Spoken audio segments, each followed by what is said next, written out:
আসসালামু আলাইকুম প্রিয় ভাই বোনেরা, আপনাদের জন্য নিয়ে এলাম বেস্ট একটা সলিউশন। যারা টেইলারি কাজ করার পরে কাজঘর করা নিয়ে বেশ দুশ্চিন্তায় ভোগেন, কিভাবে কাজঘর করবেন। অনেকে হয়তো হাতেও করেন, যাতে হাতের অনেক ক্ষতি হয়। অনেক সময় সুই হাতের মধ্যে ঢুকে যায়, অথবা হাত ফুটো হয়ে যায়, রক্ত বের হয়, অনেক কষ্টসাধ্য ব্যাপার। তাই তাদের জন্য এটা হলো একটা বেস্ট সলিউশন।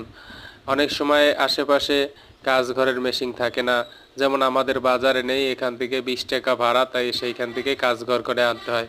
সেই জন্য নিজেই একটা সলিউশন বের করে নিলাম। এই মেশিনটা হলো বেস্ট একটা সলিউশন, যার মাধ্যমে আপনি অনায়াসে একেবারে সুন্দর মসৃণভাবে নিখুঁতভাবে কাজঘর করতে পারবেন, যাতে আপনার কোনো কষ্ট ঝামেলা হবে না, হাতেরও ক্ষতি হবে না। করার পরে এইরকম সুন্দর দেখা যাবে।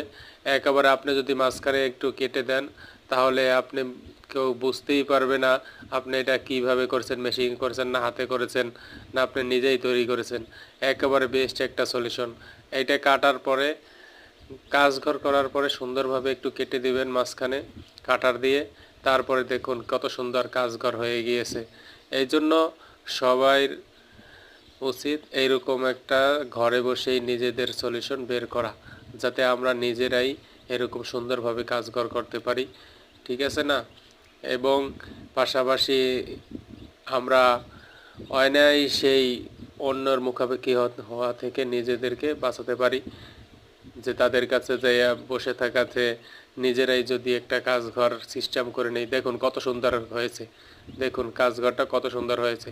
তাই আমরা সবাই চেষ্টা